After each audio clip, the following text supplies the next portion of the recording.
Hey everyone, and welcome. Today we'll be talking about the show The Sandman. Fun fact, Dave McKean, the artist who designed the cover art for all 75 issues of the Sandman comics, came out of retirement to design the end credits for the episodes of this season. This show came out in 2022 and stars Tom Sturridge, Boyd Holbrook, and Vivienne Acheampong, and was developed by Neil Gaiman, David S. Goyer, and Alan Heinberg. So, without further ado, let's get right into it.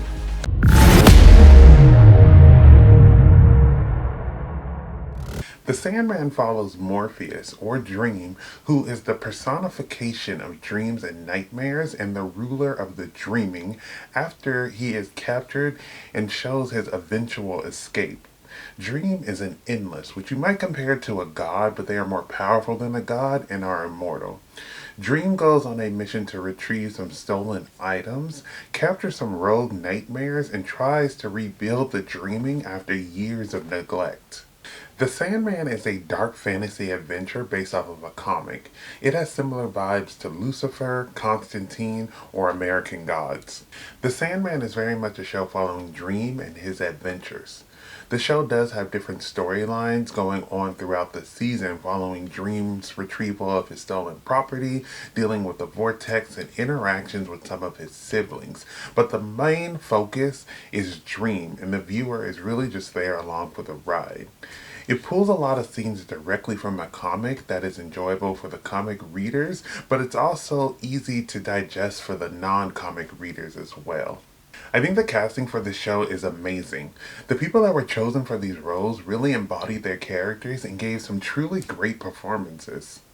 Tom Sturridge is Dream, also known as Morpheus, among other names, and I think he was the perfect person to play this Endless, who is very removed from humanity, but also is learning something new after spending so much time with them.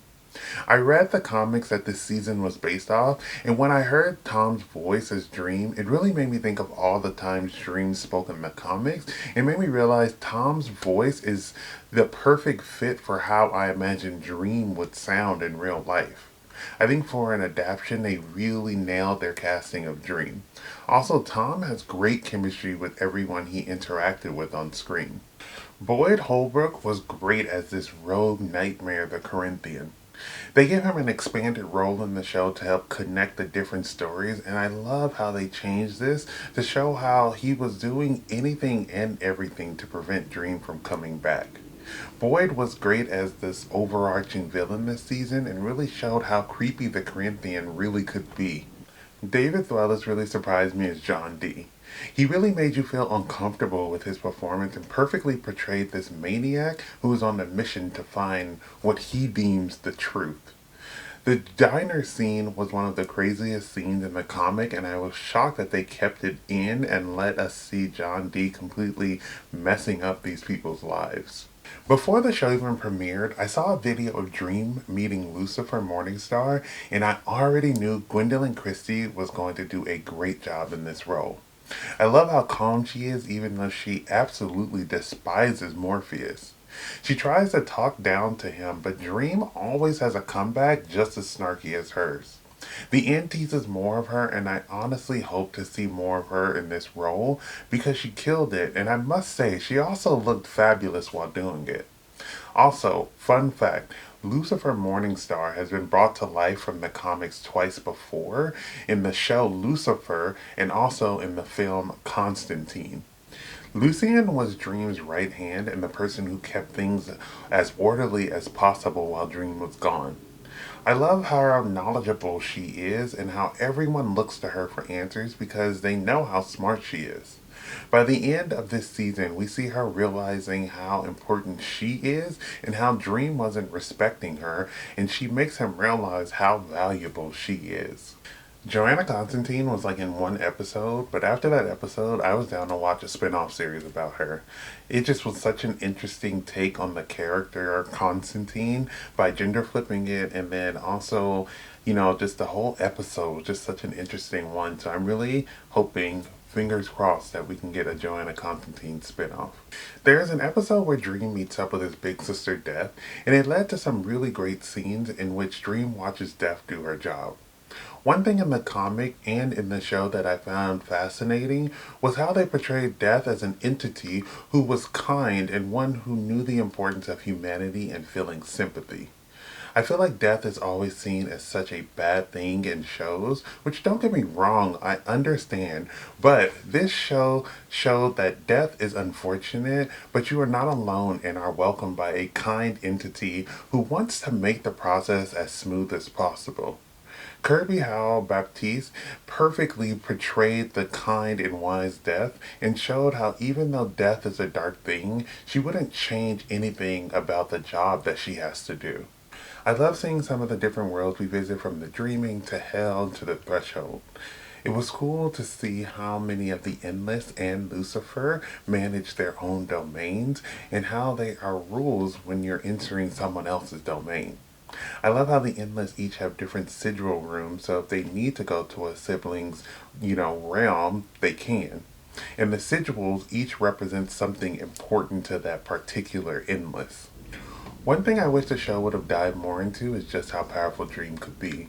From reading the comics, it seems like Dream dealing with the Vortex was an inconvenience, but definitely something he could handle, but the show makes it seem like it was a struggle.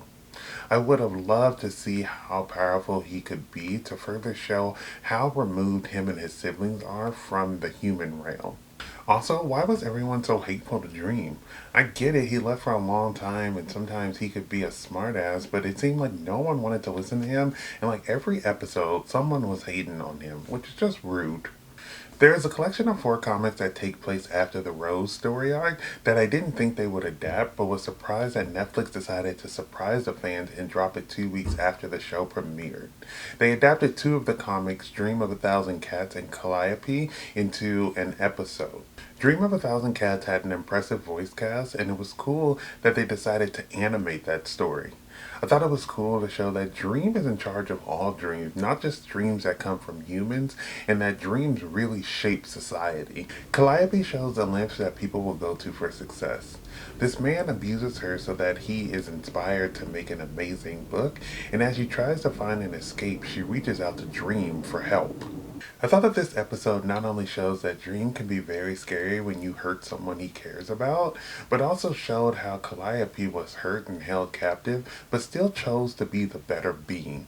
I love how at the end, when Dream asks her what she wants to do next, and that she says she wants to rewrite laws that were written long ago in which my sisters and I had no say. I thought this was interesting because this notion of changing laws that were written to control people who had no say is something that is very relevant in real life, and just because it was written years ago and has been the law of the land for a long time, that doesn't mean that it should still apply today. As we live and experience things, we grow and learn and adapt, and we should also be having laws that are growing with us. That's what I took away from this episode, and I thought that, the episode overall was great. My favorite part of this show was the battle between Lucifer and Dream. It's an old game that they play, a game of words basically trying to one-up your opponent, but the show took it and made it very real. In the comic, it was interesting because it was a game of quick thinking and shows how smart Dream is. In the show, each attack causes physical damage to the opponent, and I thought it was so cool to see that come to life. This scene shows not only how much Lucifer despises Dream, but also shows how Dream is not to be messed with.